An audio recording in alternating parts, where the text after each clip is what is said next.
ABC News royal contributor Victoria Murphy.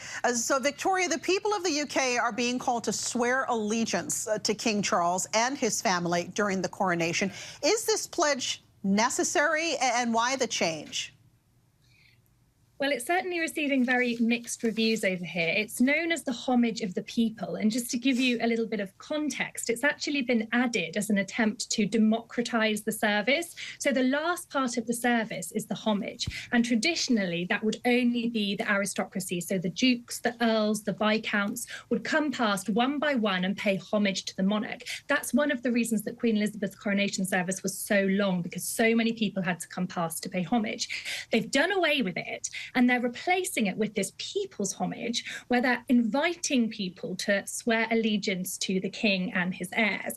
And I think in trying very hard to open this up, they perhaps didn't anticipate that maybe some people would feel that they've been asked to be a bit more deferential than they would like in this day and age. So there's been very mixed reactions.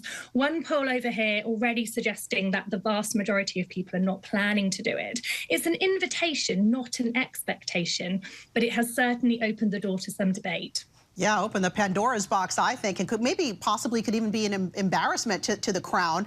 We know we keep talking about Prince Harry attending, but without wife Meghan Markle and their kids. He's going to be in the UK for about 24 hours. What does this tell you about the dynamic of the royal family these days?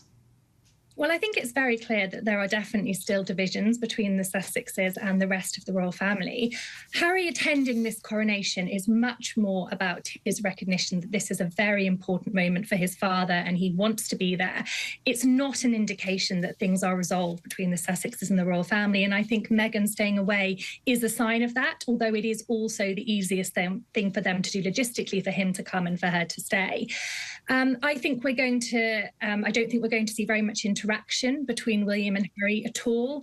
And the coronation really is not the time for these lengthy conversations of reconciliation to be had. And I'm just curious how the British public, and really I guess the world, is perceiving King Charles ahead of his big day. And any talk at all about the late Princess Diana, his former wife? Well, I think people are very much kind of focusing on the era that we're in at the moment and looking to the future. But of course, in the context of Charles's life, Diana does come up as a very large figure, and she is still very present in many people's hearts and minds around the world.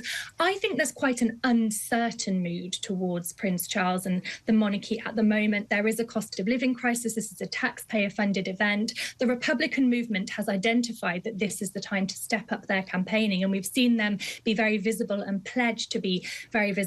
I think there is some sense of anticipation and curiosity from people because we haven't seen this ceremony for so many decades.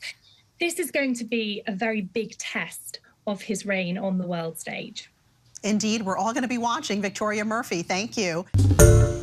Hi everyone, George Stephanopoulos here. Thanks for checking out the ABC News YouTube channel. If you'd like to get more videos, show highlights, and watch live event coverage, click on the right over here to subscribe to our channel, and don't forget to download the ABC News app for breaking news alerts. Thanks for watching.